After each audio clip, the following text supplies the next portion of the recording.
밤 이런 기사가 쓰였던데요. 어제 동아시아 축구대회 결승이 있었는데 베트남이 이제 말레이시아를 이기고 우승을 했는데요. SBS라는 방송은 드라마도 취소하고 우리 경기도 아닌데 중계를 했고요. 시청률도 16%를 넘어서서 굉장했다고 하는데요. 저도 이제 다 보진 않았는데 중간중간 이렇게 보니까 드문 모습이 있더라고요. 시합 중에 한 구석에 박항서 감독의 동선을 캡처해가지고 이렇게, 이런 스포츠 없거든요. 이렇게 안 하거든요. 근데 그 방송사에서, 베트남 방송사에서 이렇게 이제 중간중간 박항서 감독이 막 고함 지르며 작전 지시하고 막 항의하고 막 몸은 작지만 얼마나 액션이 심한지 이런 거를 좋아하는구나. 그러니까 베트남 사람들이 이 박항서 감독의 그 액션과 열정을 굉장히 기다렸다는 듯이 승부보다 중요한 것이 이 박 감독의 액션과 열정을 방송에서 보내려는 의도를 제가 보면서 특이한 민족이다 그런 생각을 좀 해봤고요. 인생은 60부터라고 그러잖아요. 박항서 감독이 59년생이거든요. 그러니까 올해가 60 환갑되는 날 아니에요? 그래서 야 정말 박 감독의 인생을 보니까 정말 인생 60부터인가 보다 생각이 들고요. 재작년 창원시청에 감독으로 왔잖아요. 여기 올 때만 해도 박항서 끝났다고 그랬거든요. 한때는 대표팀 감독도 하고 프로 감독도 하고 상무도 했는데 다 이제 그만두고 여기까지 와서 이제 한 아마추어 클럽을 맡았는데 그것도 흐지부지 돼가지고 끝난 줄 알았는데 이렇게 한 나라를 들썩거리면서 베트남과 저희는 어색한 관계인데 이 한 사람 때문에 두 나라가 굉장히 친해져 운동장에 태극기가 막 이제 보이는데요. 야 굉장하다는 생각이 들어요. 그 비결이 뭘까? 제가 쭉 기사들을 보니까 그 아내가 권사던데 최상화 권사시던데 그 내조가 있었던 거예요. 그래서 남편이 이제 다 안 되니까 아내가 기도하면서 뭐 응답 받았는지 여보 동남아로 눈을 돌려라. 왜 국내만 고집을 하냐 그러면서 동남아를 얘기하면 거기에 머물지 않고 그 동남아 이란 에이전시 축구를 주선해주는 이런 그 전문가들을 자꾸 전화하고 만나가지고 우리 남편 연결시켜달라고 계속 수고를 했나 봐요. 그래서 이 베트남에 소개가 됐는데 그동안 베트남의 감독이 되는 건 감독의 무덤이라고 그러는 거예요. 기대는 많은데 그걸 못 이루어주니까 다 단명을 했는데 이 박 감독이 이게 맞은 거예요. 그래서 그 아내의 내조가 굉장히 중요했다는 기사가 나오고요. 또 한 가지는 이 박 감독 자신의 신앙인데 선수 시절부터 주님을 영접하고 30년 넘게 신앙생활을 정말 잘해왔는데요. 시합을 앞두고는 정말 기도를 두세 시간씩 하면서 기도를 많이 했다고 그러대요. 소문이 나 있더라고요. 그래서 기자가 제일 좋은 말씀 뭐냐 했더니 데살로니가전서 5장 17절 그게 뭐죠? 쉬지 말고 기도하라. 쉬지 말고 기도하라. 그걸 제일 좋은 말씀을 하면서 자기 축구 인생에 늘 기도한 것이 오늘에 이르렀다는 얘기를 하는 걸 들었는데 그 최근에 집사부 일처럼 방송에도 나왔잖아요. 근데 4명의 출연진이 아침에 바꿔서 없어 찾아보니까 하루에 첫 시간 무릎 꿇고 기도하는 게 방송이 된 거예요. 그래서 이 사람의 신앙이 진짜 기도하는 사람, 신앙의 사람인 것이 이제 검증이 된 셈인데 저는 어제 그 경기를 보면서 신앙생활 30년 동안 잘해온 박 감독이 하나님이 성탄의 선물을 이보다 좋을 수 없는 선물 주셨다는 생각이 들면서 마음이 즐거웠고요. 올해 23세 이하 청소년 대회 또 아시안 게임 대회 이번 스시키 대회 세 대회를 연거푸 기적을 만들면서 베트남을 감동한 것이 얼마나 놀라운 선물인지를 보면서 우리에게 또 어떤 성탄 선물 주실지 우리도 하나님의 은총을 기다리면서 말씀을 경청하시길 바라고요. 지난 시간에 말씀을 드린 대로 마가는 마가복음을 기록하면서 복음의 시작이라. 복음의 시작은 세례요한으로부터 회개하는 세례를 받으면서 시작된다는 말씀을 하셨잖아요. 그래서 정말 기쁜 소식, 복음을 경험하려면 회개를 통과해야 된다는 건데 요한의 회개 세례를 통해서 회개할 때 복음을 경험하게 되는 돌파구가 된다는 이야기인데 그래서 회개를 이제 늘 마음에 새기면서 회개는 돌이키는 거라고 그랬잖아요. 자기 죄를 인정하고 뉘우치고 기도하는 것도 회개입니다만은 회개의 완성은 생각을 바꾸고 삶을 돌이키고 태도를 바꾸는 데까지 가야 돼요. 많은 사람들이 뭐가 잘못된 줄 알아요.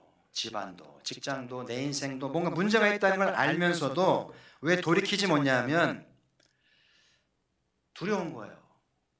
굳어온 생활이 있고 패턴이 있는데 이걸 바꾸기가, 새로운 시작을 하기가 두려우니까 다 그렇게 살지 뭐. 그런 말을 많이 하더라고요. 다 그러고 사는데. 근데 그러지 않거든요. 다 그렇게 살지 않아요. 다르게 사는 사람이 있거든요. 그러니까 용기를 내서 회개를 진심으로 하면 복음을 경험할 수 있는데, 왜 요한이 성령으로 세례를 받으라고 그랬을까요? 이거 강추거든요. 나는 물로 세례 주지만 그분이 오면 성령으로 세례를 주는데 꼭 성령으로 세례를 받으십시오. 왜 강추했을까요? 지난 주간도 성령 세례 말씀드렸는데 고민 좀 해보셨나요? 성령 세례 받아야 되는지, 어떻게 받아야 되는지 고민 좀 해보셨어요? 사람은 자기 죄를 못 깨달아요. 그리고 회개할 줄을 몰라요.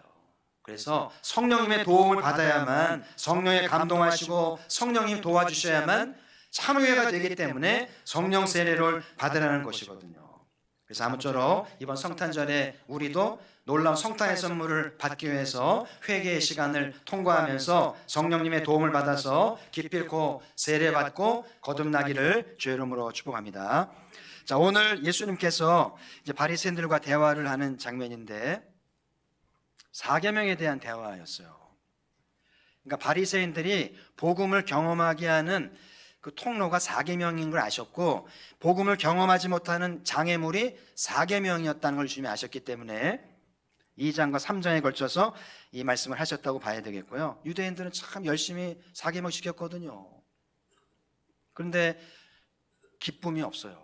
복음이 없는 거예요. 그걸 주님이 아셨기 때문에 오늘 사계명에 대한 새로운 가르침을 주셨는데, 오늘 22절에 새 부대는 새 포도주에, 그 새 부대를 가져야 성령님 주신 새 포도주를 받게 되는데, 오늘 사계명에 대한 말씀을 잘 받아서 새 부대를 만들어서 주시는 대로 새 포도주를 맛보라는 이야기죠.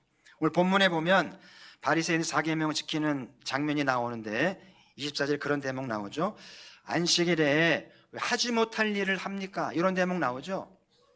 그러니까 바리새인에게 사계명은 하지 말아야 할 일을 하지 말아야 되는 거예요.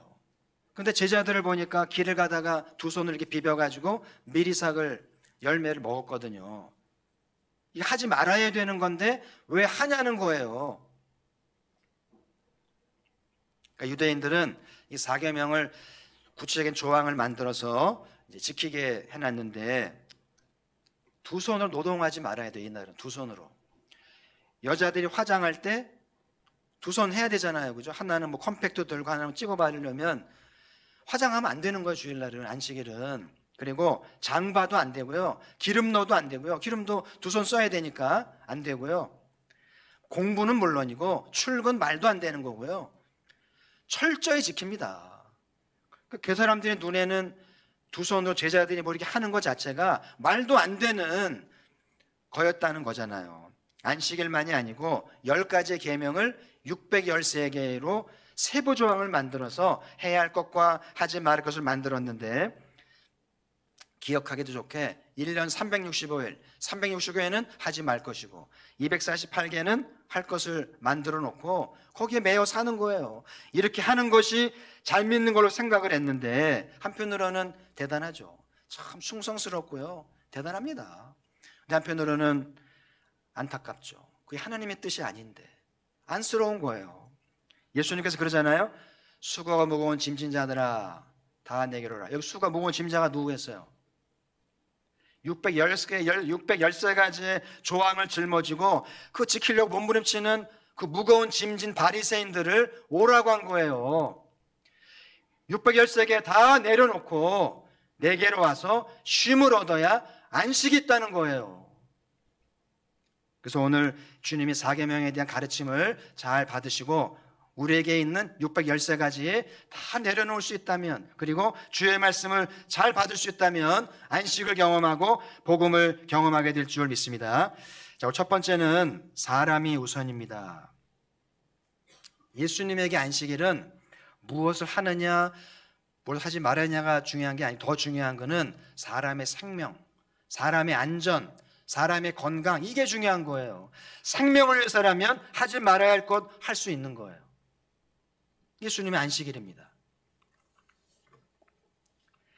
지금 생명이 시급하고 안전 문제가 터졌는데 율법이란 이유로 생명을 잃어버리게 하고 안전 문제를 일으키게 한다는 것은 잘못됐다는 거예요. 그래서 일단 사람부터 살리라는 거예요. 예배에 못 올지라도, 안식일을 어겼다 할지라도 일단 사람을 살리고 안전 문제 해결하고, 그게 참 안식일의 정신이라는 거예요. 그래서 예수님이 중요한 구약 이야기를 하잖아요. 다윗 이야기입니다. 사울 왕조 시대 다윗이 어려운 때에 너무나 배가 고파가지고 성막에 들어가 제사장한테 떡 달라고. 근데 그 떡은 먹으면 안 되는 거거든요. 하나님 말씀에 제사장만 먹게 돼 있는데 그걸 달라고 그런 거예요. 줘야 돼요? 주지 말아야 돼요? 그러니까 대제사장 아비아달이 다윗과 부하들을 보니까 못 먹은 지 오래됐고요. 이거 안 주면 쓰러질 것 같고 죽을 것 같으니까 고민 끝에 준 것 같아요. 사진을 한번 보실까요? 그 성소에 들어가면 저 떡상이 있는데 이렇게 괴로 채 이제 이렇게 어깨 매도록 해놨죠. 떡상에 아카시아 나무로 만들어서 금박을 입혀서 그 떡 12조각을 두 줄로 놓게 돼 있는데 맛있어 보이죠? 맛있게 구워져 있잖아요. 12개의 떡은 12지파를 상징하는 거예요. 저건 상하면 안 돼요. 제사장이 상하기 전에 새로운 떡으로 이제 떡을 이제 갖다 놔야 되는데, 이스라엘이 상하지 않게, 부패하지 않게 건강하고 싱싱한 만나는 지파가 되라는 상징인 거예요. 근데 그 떡은 그래서 중요하기 때문에 제사장만 먹게 돼 있는데 저걸 다윗과 부하한테 준 거예요. 말씀을 어긴 거죠. 근데 이 아비아달도 일단 살리고 보자, 다윗을 살리고 보자고 해서 안 되는 거를 먹인 건데, 이 일 때문에 그 집안이 몰락했어요. 불행한 역사입니다. 예수님이 비유를 드니까 바리새인들이 당황을 합니다. 왜냐하면 다윗은 우상이거든요. 이스라엘 국기에 다윗의 별이 있을 만큼 다윗은 절대적 우상인데 다윗이 하지 말아야 할 걸 했다? 그러니까 제자들이 하지 말아야 할 별을 먹은 거는 정죄할 수 없게 되는 거예요. 지금 제자들을 보세요. 예수님을 따르느라고 직장 포기했죠? 출가했죠? 그러면서 먹을 겨를도 없이 주님을 따르고 있는데 그 별 이상 먹은 게 뭐 대수라고 제자들을 정죄합니까? 얼마나 가상한 제자들인데요. 그 얘기잖아요. 그래서 안식일의 핵심은 사람이라는 거예요. 그래서 사람마다 사연이라는 게 있고 사정이라는 게 있잖아요. 그렇죠? 그래서 어떤 사람이 사계명을 어겨서 안식일을 교회를 못 올 때는 그걸 정죄하기 전에 무슨 사정이 있는지, 어떤 형편 때문에 못 왔는지 살피는 것이 예수님이 가르치는 사계명의 바른 자세인 거예요. 근데 유대인들은 정죄부터 하잖아요. 정죄하고 판단하기 전에 왜 그래야만 됐는지 그 사람을 들여다보라는 것이 예수님의 가르침인데요. 27절에 보면 안식일이 사람을 위해 있는 것이다. 사람이 안식을 위해 있는 게 아니라는 거예요. 결국 안식일의 중심은 사람이라는 거죠.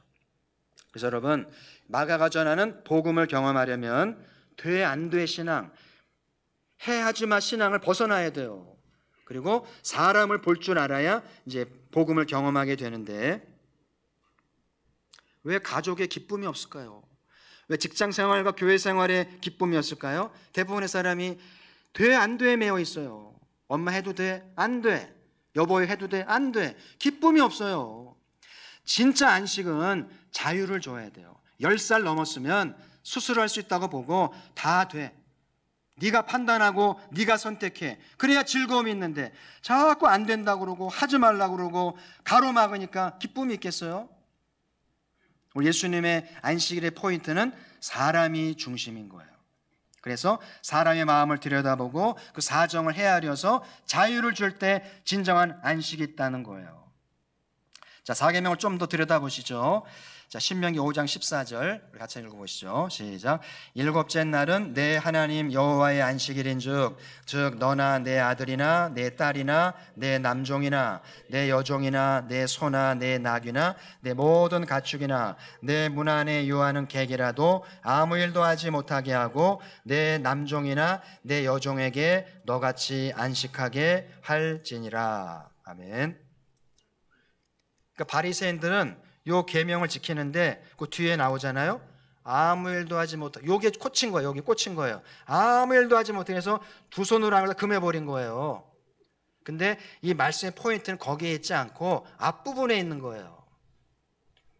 예수님 직접 오셔가지고 한 수 가르친 거죠. 이 말씀을 포인트를 잘못 잡았다는 거예요. 그 앞에 뭐가 있냐면 이 날은 여호와의 안식, 내 날이라는 거예요. 그래서 하나님이 이 안식일은 내 날이니까 네 맘대로 하지 마. 그래서 모든 의지와 선택을 빼앗고요, 하나님 일방적으로 선포하신 거예요. 그러면서 내 날이니까 내 맘대로 하겠다 그러면서 아무것도 하지 말라고 선언하신 거거든요. 왜 하나님이 아무것도 하지 말라고 하신 것일까요?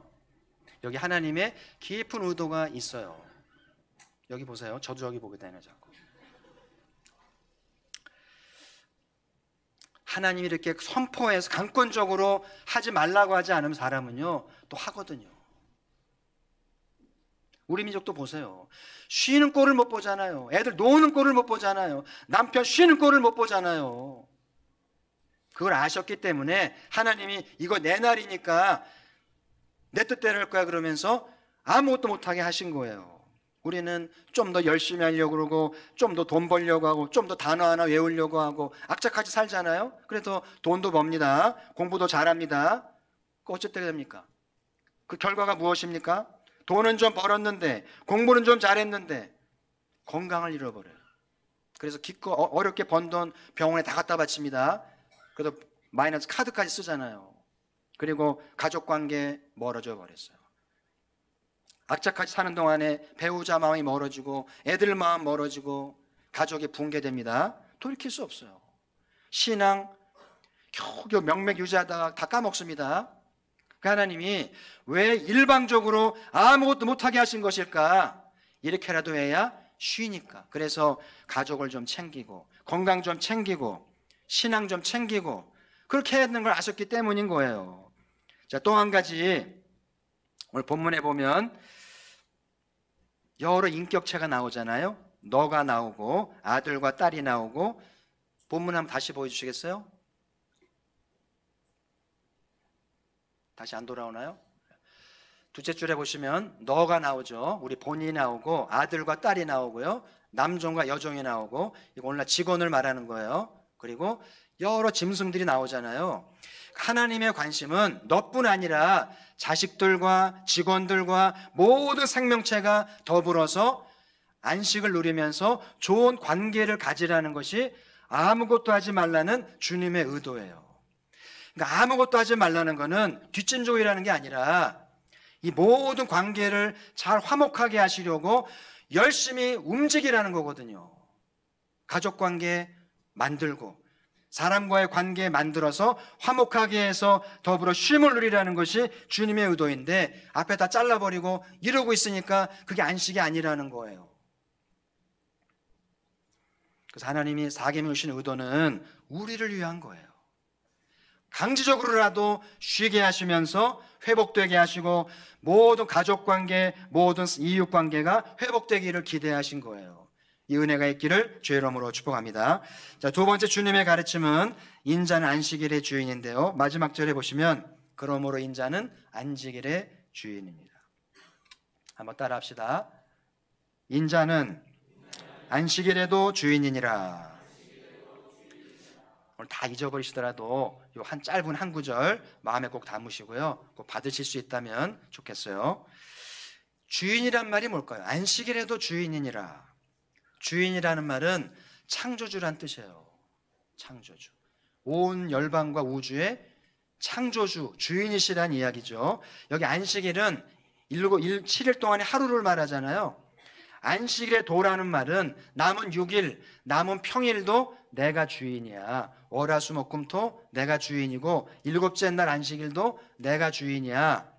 이 말을 확장하면 예수님이 모든 시간을 창조하시고 주관하신다는 거죠. 하나님은 느리기도 하고 줄이기도 합니다. 그 주인이라는 뜻인 거예요.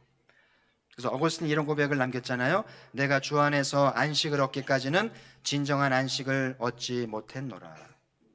어거스틴이 이 안식을 얻기 위해 8년 동안 이리저리 방황을 하면서 공부도 해보고 이단에도 빠져보고 사생아도 나보고 다 해봤거든요. 검증을 해봤는데 안식이 없는 거예요. 근데 복음을 경험하면서 주님을 영접하게 되면서 참된 안식을 경험하게 되었다고 그래서 위대한 고백록을 만들게 되잖아요. 어떻게 주 안에서 안식을 경험할 수 있을까요? 자, 마태복음 11장 29절 같이 한번 읽도록 하겠습니다. 시작. 나는 마음이 온유하고 겸손하니 나의 멍에를 메고 배우라. 그래야면 너희 마음이 쉼을 얻으리니. 어떻게 해야 쉼을 얻는다고요? 나의 멍에를 메고 배우는 거예요.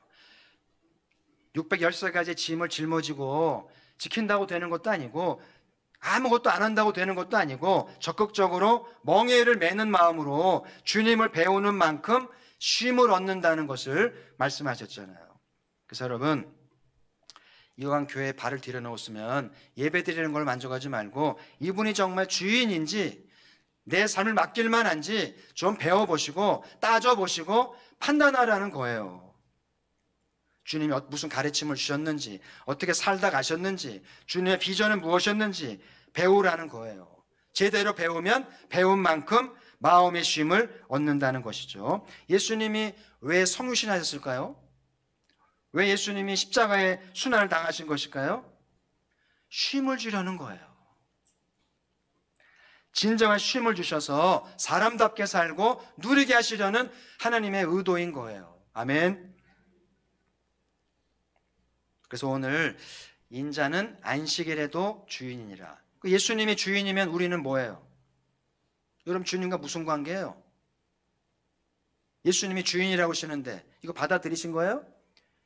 예수님도 주인이고 나도 주인이고 그럴 수는 없잖아요. 한 집에 주인이 둘일 수는 없어요. 그럼 나는 뭡니까? 고민하셔야 돼요.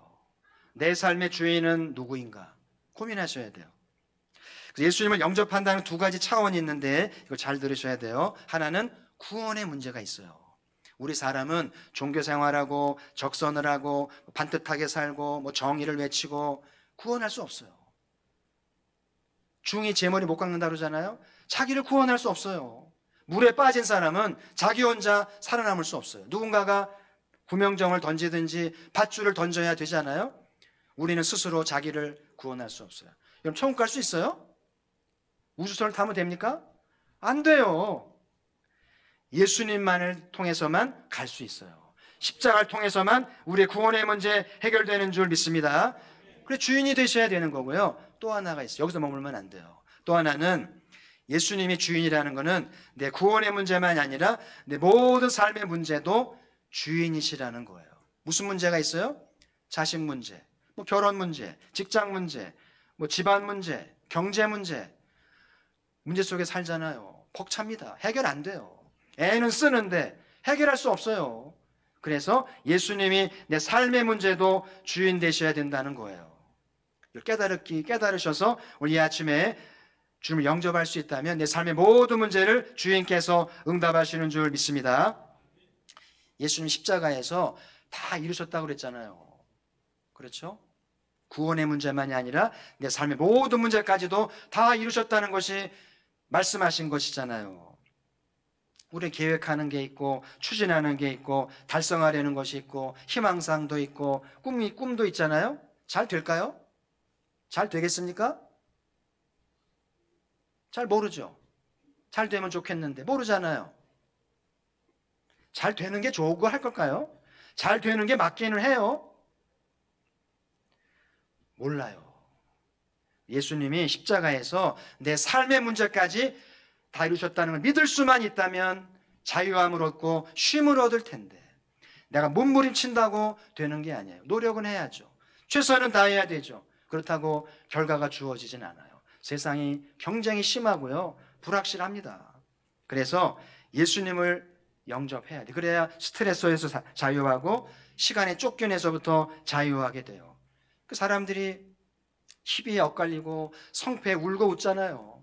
예수님을 주인으로 영접을 하게 되면 주님 안에서 다 이루어질 수 있는 거예요. 아무쪼록 예수님을 주인으로 영접하셔서 주 안에서 아름다운 성취가 있는, 열매가 있는 삶이 되기를 축복합니다. 그 중요한 거는 주인과의 관계예요.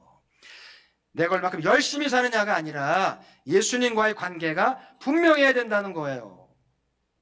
그래서 지혜로운 사람은 이왕 교회에 왔으면 주님과의 관계를 설정하고 갑니다.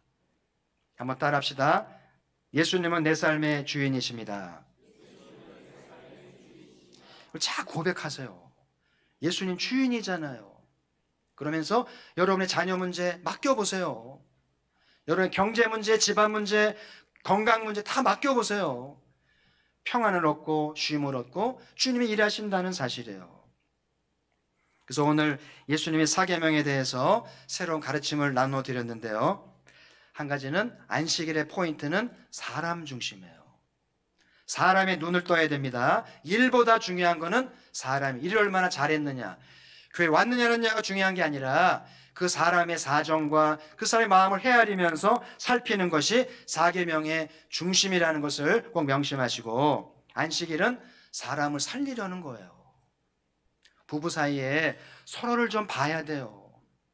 배우자의 마음이 어떤지, 그 마음이 어떠한지 살펴야 돼요. 애들의 마음을 살피시고 부모님 마음을 살피시고, 그게 안식일인 거예요.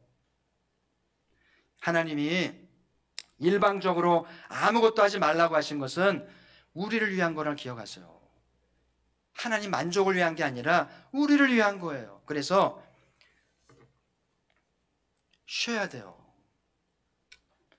어떤 분은 제가 보면 건강이 적신하고 와 있는 분이 보여요. 얼굴이 보입니다. 쉬어야 돼요. 그렇게 하지 마세요. 건강 챙기시고요. 가족관계 늦기 전에 챙기시고요. 신앙 챙기셔야 돼요. 돈 벌면 뭐예요? 승진하면 뭐합니까? 이거 잃어버리면은요, 의미가 없는 거예요. 그래서 하나님이 일방적으로라도 문을 닫고 해서라도 건강 챙기고 가족 챙기고 신앙 챙겨서 더 중요한 거를 가지라는 거예요. 그리고 더 늦기 전에 버킷리스트를 빨리 만들어서 해보고 죽어야 되잖아요. 언제 하시려고 그래요? 우리를 위한 거예요. 아멘. 하나님은 아쉬운 게 없는 분이에요. 우리 때문에 이렇게 하신 것을 기억하고 우리를 위해서라도 이 안식일을 잘 누리시면서 멋진 삶을 사시고요, 관계 회복하시고 버킷리스트 이루어 가시는 은혜가 있길 바라고, 예수님은 내 삶의 주인이라는 것이 안식일의 메시지예요. 그래서 매일매일 삶 속에 주님을 내 삶의 주인으로 영접하시, 우리는 복종해야 돼요. 복종해야 됩니다. 내 마음대로 살지 말고 내 생각이 있더라도 내 판단이 있더라도 순종해야 돼요. 주님은 순종하는 자를 기뻐하십니다. 순종하는 척이라고 해도 기뻐하시겠죠. 그러면 주님께서 다 이루신 분이 얼마나 놀라운 일 이루어주실까요? 한 해가 지나기 전에 주인을 잘 섬기셔서 놀라운 일 이루시는 성탄의 선물 받는 박항서 매직 같은 은혜가 있기를 주의 이름으로 축복합니다. 하나님